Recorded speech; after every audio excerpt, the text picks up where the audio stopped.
आपला तोटा कधी होणार नाही. हनुमंताने असं हाताला धरून देवाच्या पायावर घातलं, माफी मागा म्हटले. आखी लंका संपुष्टामध्ये आणली असती, पूर्ण लंका संपवली असती. एक बाण सोडला असता, देवाने सेतू बांधला असता. पण देवाने सेतू जर बाणाने बांधला असता तर तो सेतू आतापर्यंत राहिला नसताना. आजही सेतू आहे लंकेमध्ये आणि भारत देशामध्ये. आजही तुम्हाला सेतू पाहायला भेटतो. हो, भारत सरकारने पाठीमागे खूप प्रयत्न केले सेतू फोडायचा. पण जर तो सेतू फोडला असता तर दोन समुद्राची टक्कर झाली असती आणि दोन समुद्राचं पाणी खूप महाभयानक तो प्रलय झाला असता. आजही सेतू आहे. आपल्या सरकारने शोध लावलाय की त्या सेतू खाली इथेनॉलचा साठा आहे, खूप मोठा साठा आहे.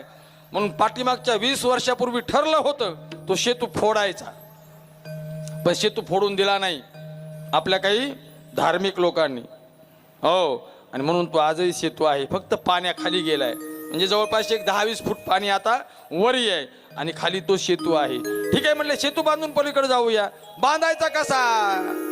पुन्हा पंचायत. सिमेंट नाही, वाळू नाही, मिस्त्री नाही.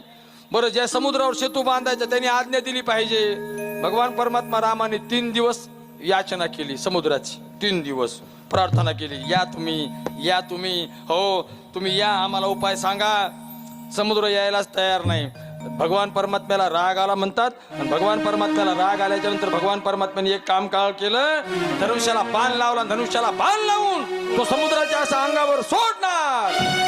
बराचसा तो असा पिताळलेला बाण होता आणि त्या बाणामुळे समुद्राच्या अंगाचा दहा झाला.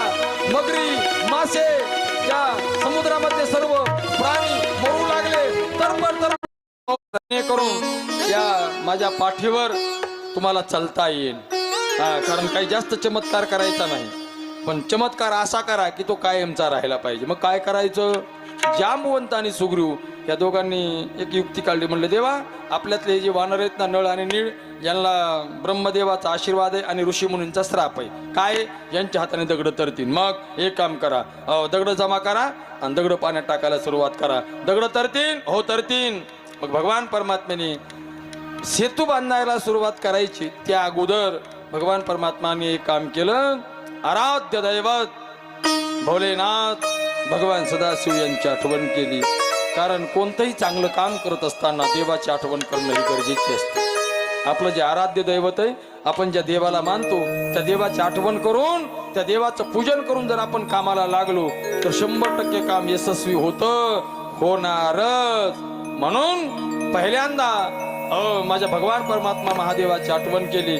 सुंदर असं एक वालुकामय पिंड तयार केलं, त्याच्यावर शाळुंका बसवली. शाळुंका बसून त्या महादेवाची पूजा केली.